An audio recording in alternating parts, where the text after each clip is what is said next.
We're on chapter 5. Sir, don't Listen.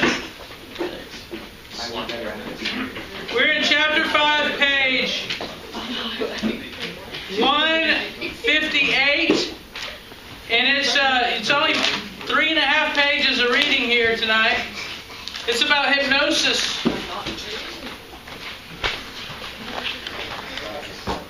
When I was in college, we had a hypnotist come to the fraternity, and he got a bunch of people up on stage, and he started hypnotizing people. And he started saying things like, breathe deeply and shallowly, listen, concentrate on my voice, you're falling deeper and deeper. You can feel your head getting heavier. And he would start doing that, and there was this music playing in the background that was kind of sleepy type music. And you saw some people start, doing that. They were all sitting in chairs, and they started nodding off. And some people, it didn't work for. And he had about 20 people up on stage, and he could tell who was falling for it and who wasn't. Even though some people were trying to fake, he could tell if they were faking. And he'd tap them on the shoulder and say, you can go back. He'd do it real quietly so not to disturb everybody else. And so by the end of the time, there were about 8 people on stage that were hypnotized. And then he would ask them to do something. Like he would say, I want you to take it was comedy, he was a comedian too. So he'd say, okay, he'd have some guy, he'd say, I want you to pretend you're giving birth. And the guy he goes, okay, first you're pregnant. And the guy's like this, and he's rubbing his stomach. And, okay, now the baby's starting to come. And he goes, And then he goes, okay, now you're giving birth. And then he'd tap this other guy, and he'd say, okay, you're the doctor. And the other guy runs up there, and he's trying to pull the baby out. And it was funny. And I don't have video of it, no. But I'm going to show you a video of a guy, Philip Zimbardo, who's a Stanford professor who hypnotizes a girl in his class, and you can see kind of how it works. But a few things going on when a person is hypnotized, they are aware that they're hypnotized. There's no way a hypnotist can make you do something that you don't want to do. And so, in each of these people, they were fraternity brothers of mine, and I asked them, what was going on, and they said, well, it's kind of like you're up there acting, just doing what he says. And I said, well, wasn't it embarrassing? And they're like, no, you don't feel embarrassed at all. But there were things that he said that he'd say, okay, you go, if he said, you go, act like you're giving birth. And some of them would say, no, I don't want to do that. And they just say no. And I remember one guy, he said, you know any songs? And the guy goes, yeah. And he said, well, what song? What do you know? And he goes, Devil Went Down to Georgia. And he goes, well, why don't you perform that for us? And the guy just did the whole thing, Devil Went Down to Georgia. He was looking for a soul to steal. Y'all remember that song, Charlie Daniels Band? He did the whole thing and was acting like he was playing. Yeah, so the people said that they just weren't embarrassed. It was like they were acting out the instructions of this guy, and it was like because they were acting out his instructions, it's not like they were doing it. It's like he was asking them to do it. They didn't feel embarrassed about doing it. It's kind of weird. We don't understand. Scientists don't understand what hypnosis is and how it works, but it's some sort of altered state of consciousness. It's not asleep, but it's not fully awake either. And it can work to some extent. There are myths about hypnosis, but one of the things that scientists note is that that a person who is hypnotized, the second sentence here, the hypnotized person tries to alter his or her cognitive processes in accordance with the hypnotist's suggestions. So it's all about, so when you hear about hypnosis, you're talking about suggestions. I suggest you do something, and then you attempt to do it based on my suggestion. You can do self-hypnosis. There's all kinds of things on the internet where you can go on it. I'll let you go do it yourself if you want to. We're not going to do it together here, but you can go and try it and look at hypnotizing programs and such. A lot of those hypnotizing programs say, we're not responsible for anything that happens to you during this hypnosis. And apparently some people might be really hypnotizable easily, and so maybe there's some danger there. I don't know. I've never been able to be hypnotized. And I'm one of those people it doesn't work on.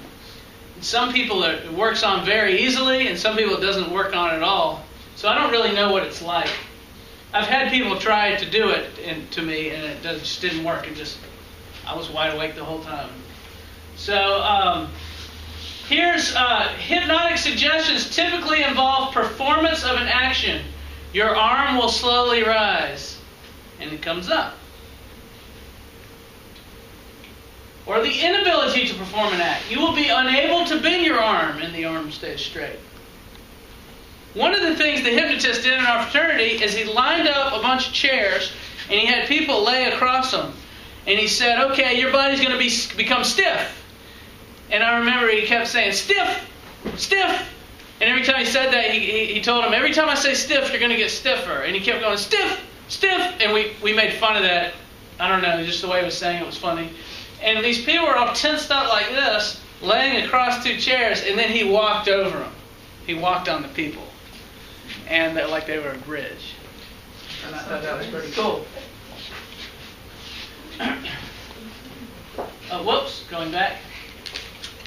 A distortion of normal perception or memory. You will feel no pain, or you will forget being hypnotized until I give you a signal. That actually seems to work. There are some dentists that use hypnosis instead of anesthesia. And they drill a person's tooth, and it doesn't hurt them. And they don't have to give the anesthetic. And that's real good for people who have bad reactions to anesthesia. And they've noticed that it works in surgery too. People can be hypnotized before surgery and told that they won't feel pain, and they don't. Which is pretty amazing. People usually report that their compliance with these suggestions feels involuntary. People are reporting that they don't feel like they're trying to do it. They just do the suggestion. But they don't feel like they're trying to do it.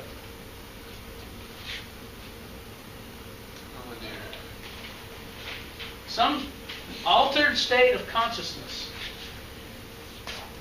Other points of hypnosis. Hypnotic responsiveness depends more on the efforts and quality of the person being hypnotized than on the skill of the hypnotist.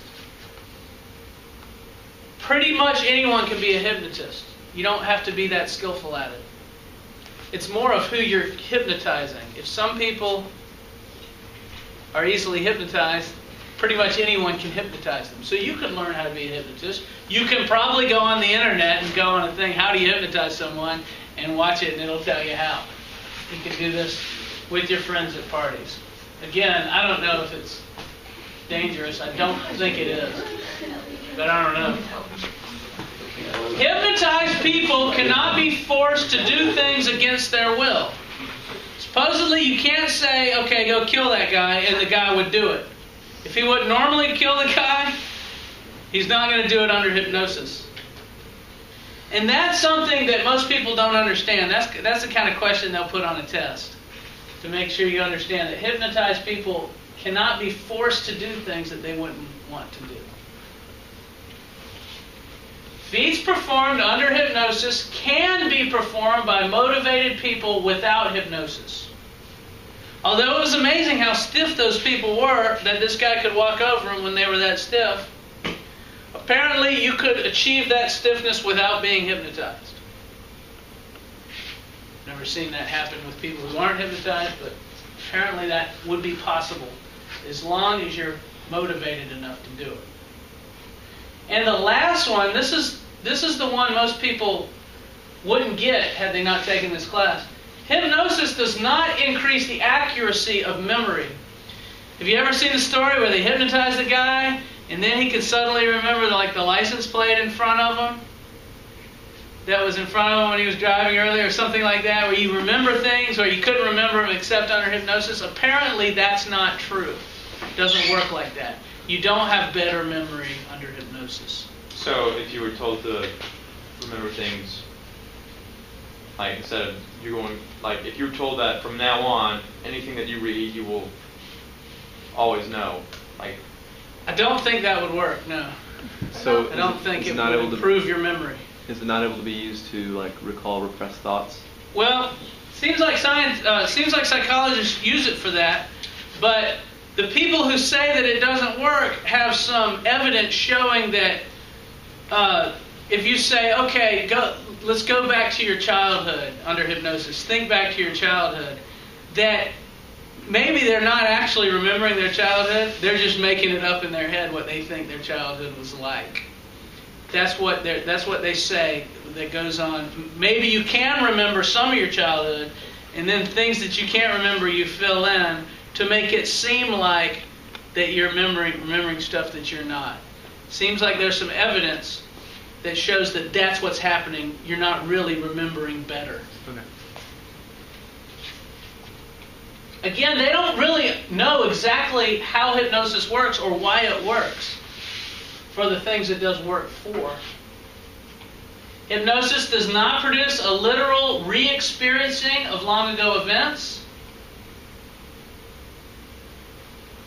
So you don't re-experience the past.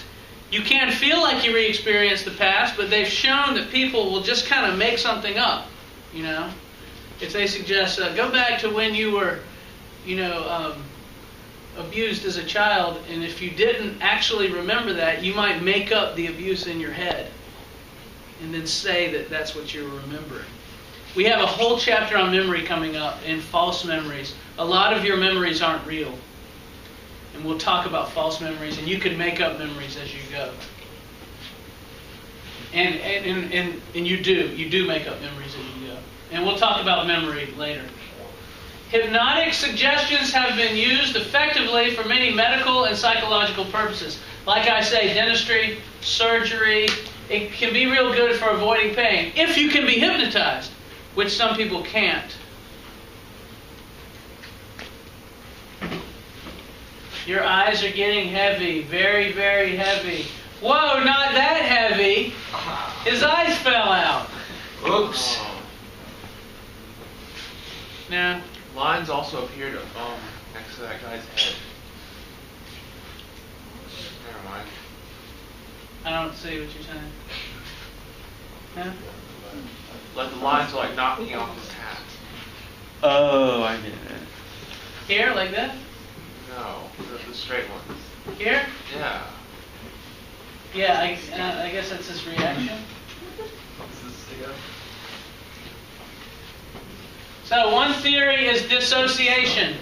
Dissociation theory says there's a split. Somehow during hypnosis there's a split in your consciousness. One part of your brain is consciously aware of the other part of your brain which is not aware. It's like you have a silent, your brain has been split into one half being a hidden observer is what they call it. One part of the mind responds to the suggestions, while the other functions as a hidden observer, watching but not participating. So maybe during hypnosis, your mind is kind of split, where it's like you're watching, like he's telling you what to do, and one part of your brain is reacting and raising the arm, and the other part of your brain is just kind of watching yourself act, so that you're aware of everything that's going on. What's that? Is that necessarily hypnosis? I mean, this is just a theory of hypnosis, maybe what's going on in the brain. But you don't have to be hypnotized to do it. To do things that are under hypnosis? To dissociate. Oh, no, not necessarily. No, that can happen in other ways other than hypnosis. Is that what you mean? Yes. Yes, that could happen. We'll talk about split personalities and stuff later, where people dissociate for other reasons.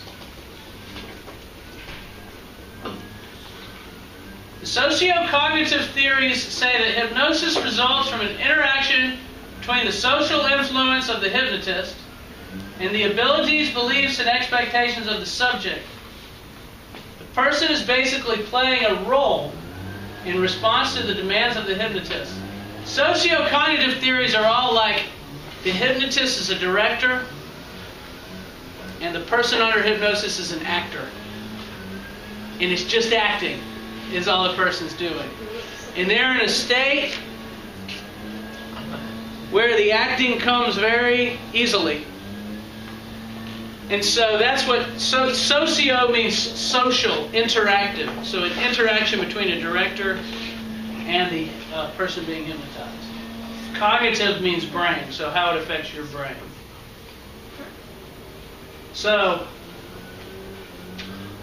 I don't know, maybe that means good actors would be more easily hypnotized. There's an experiment you could do.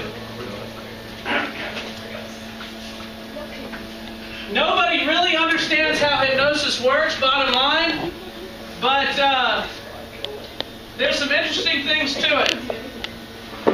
So let me show you this video of a girl being hypnotized.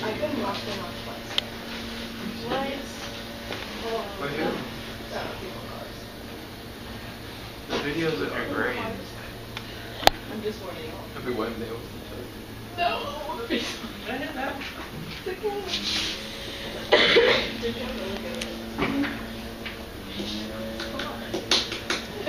Yeah, you can